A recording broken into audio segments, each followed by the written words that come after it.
বন্ধুরা আজকে কলা দিয়ে মালপোয়া বানাবো। দেখুন একটা ছোটো কলার কাঁদি ছিল, সবগুলো পেকে গেছে, পেকে ঝরে যাচ্ছে অটোমেটিক। কলাগুলো দেখুন খসে খসে পড়ছে, এই জন্য কয়েকটা কলা খোসা ছাড়িয়ে নিয়েছি এখানে আমি মালপোয়া বানানোর জন্য। এবার মেশার দিয়ে খুব ভালো মতো স্ম্যাশ করে নিচ্ছি। আপনারা চাইলে মিক্সি আরও একটু ঘুরিয়ে নিতে পারেন, তো কলাগুলো খুব পাকা, মিক্সিতে দেওয়ার প্রয়োজন হবে না। স্ম্যাশ করে নিলে খুব ভালো মতো মিশে যাবে। তো বন্ধুরা দেখুন কলাটা খুব ভালো মতো মেশার দিয়ে স্ম্যাশ করে নিয়েছি। এরপর দিয়ে দিচ্ছি এখানে ময়দা, পরিমাণটা দেখতে পাচ্ছেন হাফ বাটির একটু বেশি। আর এখানে এক বাটি সুজি জল দিয়ে ভিজিয়ে রেখেছিলাম যাতে সুজিটা খুব ভালো মতো সেট হয়ে যায়। ভিজিয়ে রাখা সুজিটা এখানে দিয়ে দিচ্ছি।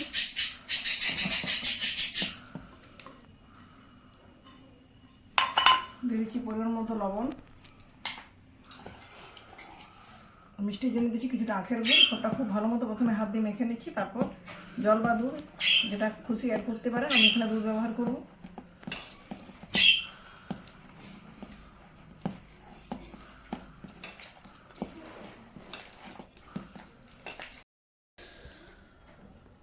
তো বন্ধুরা দেখুন খুব ভালো মতো মাখা হয়ে গেছে। দুটো এলাচ ফাটিয়ে নিচ্ছি, এলাচের বীজগুলো এখানে দিয়ে দিচ্ছি, একটু সেদ্ধ করে নিই।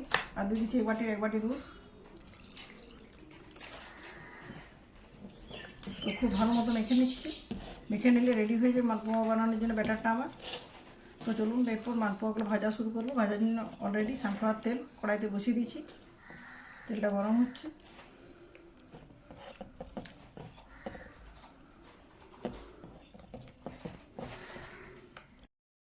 তো বন্ধুরা দেখুন তেলটা আগে থেকে বসিয়েছি, তেলটা খুব ভালো মতো গরম হয়েছে। গরম তেলে মালপোয়াগুলো পরপর ভেজে নিচ্ছি। কিছুটা বেটা দিয়ে দিচ্ছি, তখন একটা করছি দেখুন মালপোয়াটা যখন পুরো ভাজা হয়ে উপর দিয়ে ফুলে উঠবে তখন পাল্টে আরেকটা পিঠও ভেজে নেব।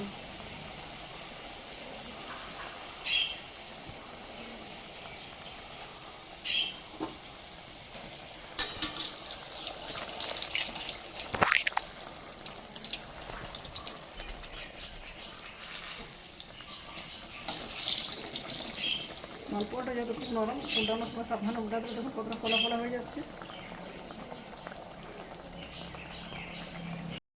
তো বন্ধুরা দেখুন উল্টে পাল্টে দেখাচ্ছি, দুটো পাশে দেখুন কি সুন্দর মতো মালপোয়াটা ভাজা হয়েছে, কতটা ফোলা ফোলা হয়েছে। মালপোয়াটা তেল থেকে তুলে নিচ্ছি। আর একটা মালপোয়া ভাজার জন্য এখানে দিয়ে দিচ্ছি বেটার। এইভাবে সমস্ত মালপোয়াগুলো ভেজে নিয়ে ফিরে আসছি।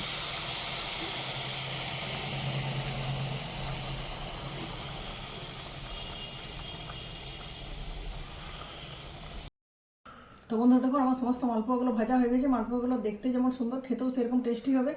উপরটা দেখো, উপরটা হাত দিয়ে দিলে শক্ত লাগছে, ভিতরে কিন্তু নরম।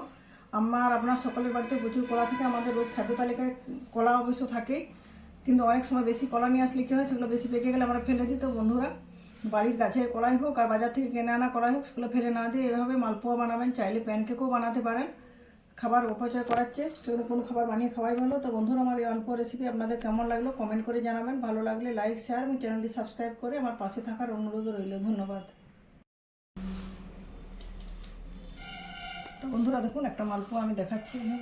দেখুন পুরো দুটো খোল হয়ে গেছে আলাদা আলাদা। প্রচণ্ড গরমের জন্য ঠিক মতো আমি দেখাতে পাচ্ছি না।